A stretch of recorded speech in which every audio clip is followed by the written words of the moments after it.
While everyone was arguing about Bryson and a phone call to Donald Trump, the actual biggest story in golf slipped out almost unnoticed. And I mean actually biggest, not loudest.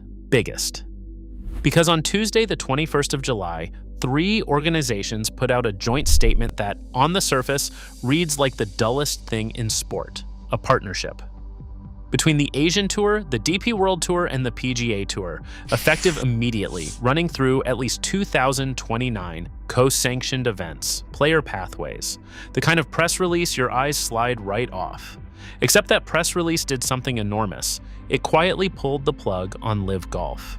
And the detail that tells you everything? According to Golf Digest, LIV's chief executive Scott O'Neill was given no advance notice. He was caught completely by surprise.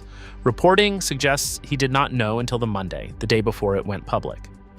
The man running the league found out about the thing that undermines his league at roughly the same time you did. So let's actually unpack this. Because this is one of those stories where the headline sounds like paperwork and the substance is a demolition.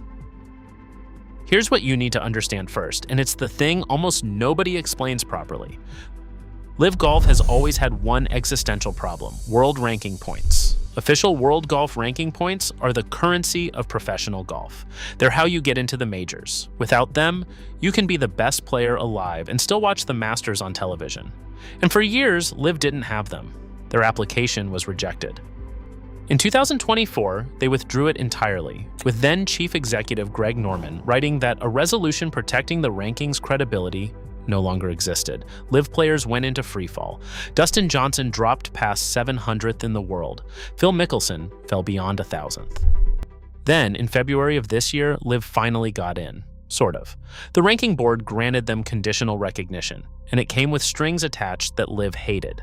Points restricted to the top 10 finishers only, in fields of 57 with no cuts. O'Neill himself pointed out the maths. In a normal no-cut event, about 15% of the field gets nothing. In LIV's case, 82% got nothing. His words, that didn't feel great, but it was something. It was a door. And here's the part that matters. That door only opened because LIV could prove one specific thing to the ranking board: that it wasn't a closed shop, that players could earn their way in and could drop out. Promotion and relegation. A real ladder, not a private club with an invitation list. So what was LIV's ladder? The Asian Tour, specifically the International Series Order of Merit, where the top two finishers each season earned a full LIV card. That was the mechanism. That was the proof. As one veteran golf writer put it bluntly, the Asian Tour essentially sponsored LIV Golf for ranking inclusion, which is exactly what the rules require. And on Tuesday, the Asian Tour walked away. Sit with that for a second. The single structural argument LIV used to win world ranking recognition just left the building, and the chief executive found out the day before it was announced. Now, I want to be careful here because this is where a lot of coverage is going to overstate things, and this channel doesn't do that. LIV has not lost its world ranking points. Not yet. Nothing has been formally revoked. What's happened is that the foundation those points were granted on has been removed, and LIV now has to find a new promotion and relegation system somewhere else, or make a case to the ranking board without one. Golf.com framed it precisely. The league will have to look elsewhere for the structure it promised. Every serious analyst is saying the same thing in the same careful language, that this puts LIV's points at risk going forward. Risk, not removal. That distinction matters, and I'll come back to why. But let's stack up what else has landed on LIV in the space of a few months, because the Asian Tour isn't a single blow. It's the latest one. Start with the money. Saudi Arabia's public investment fund, the sovereign wealth fund that built LIV and bankrolled it from nothing, said earlier this year that it would stop funding the league after the 2026 season. That's not a rumor. That's the backer announcing an exit.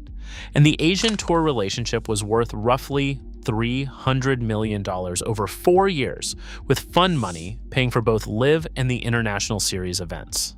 When the money stopped, the alliance had very little holding it together. The Asian Tour Commissioner Cho Min Thant was diplomatic about it, saying they felt the time was now right to collaborate with the DP World Tour and PGA Tour to enhance the Asian Tour for members, fans, and partners. Elsewhere, the framing was blunter. 6 years ago, a partnership with LIV was the right move. Given the circumstances now, it isn't. Then there's the smaller, uglier stuff. A day before the alliance was announced, a Canadian company called Mobi Systems Group sued LIV Golf in Florida federal court, claiming it is owed over $1.1 million for breach of contract, unpaid invoices, and interest tied to the shot tracking technology LIV used in its broadcasts. LIV last used that service back in May, and the schedule tells its own story. LIV returned to action this week in Uttoxeter, England, after a 47-day gap. Its Louisiana event in June didn't happen. LIV's explanation was a clash with the World Cup and Louisiana's summer heat. The state's own statement said something rather different, that the event was postponed until LIV could restructure financially and find additional sources of funding. Louisiana had already paid $3.2 million under the contract, and LIV was expected to return the state's incentive money.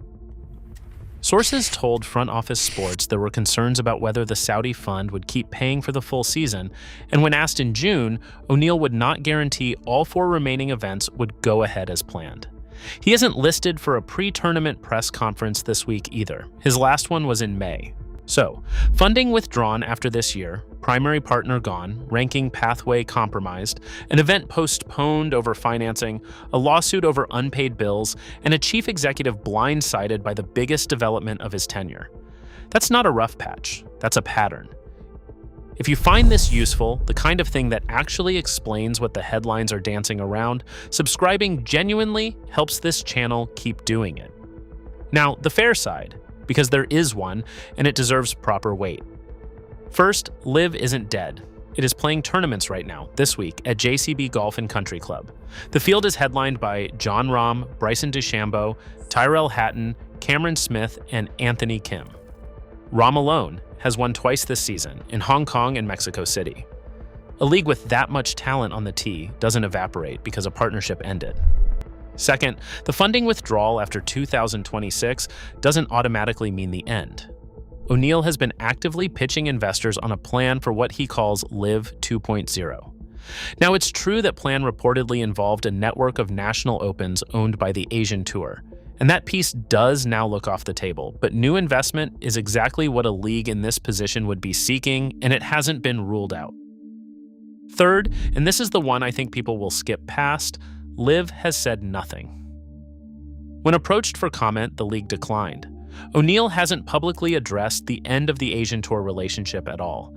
That silence gets read as devastation, and maybe it is, but it might equally be a company that doesn't want to negotiate its future in public while it's still negotiating.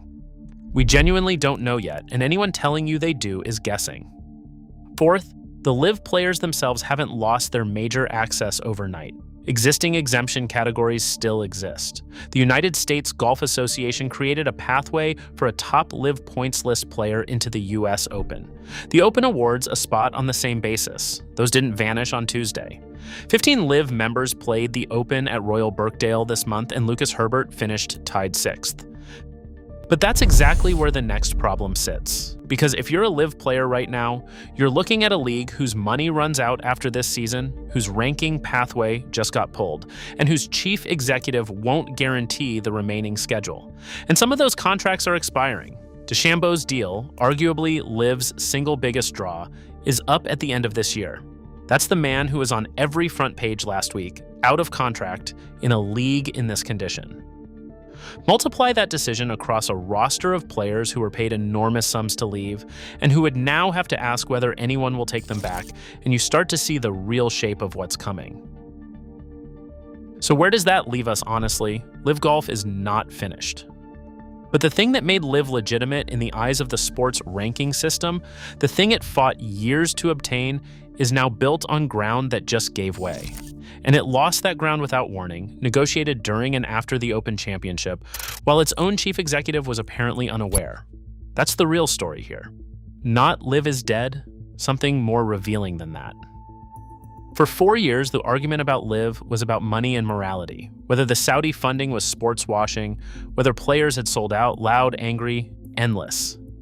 And while everyone shouted about that, the established tours quietly did the boring institutional work. Alliances, pathways, co-sanctioning agreements dating back to a relationship that began in 1999 with the Malaysian Open. Structure. And structure is what's winning. Not because it's louder, because it's what a golf tour actually is. LIV bought the players. The PGA Tour and DP World Tour rebuilt the ladder that players have to climb to matter. And when the money got uncertain, the ladder is the thing that turned out to be worth more. So here's my question for you, and I want the argument, not the applause. Is this the beginning of the end for LIV Golf, or is it a wounded league that reinvents itself with new investors and comes back leaner? And be honest with yourself about which answer you want to be true before you type it, because this topic makes everyone's bias leak. Tell me below. I read them. And next time, the other half of this, what actually happens to the players. Rahm, DeChambeau, Neiman, dozens of others on contracts to a league whose funding runs out after this season. Where do they go? Can they come back? And would the PGA Tour even take them? That's the messy one. See you then.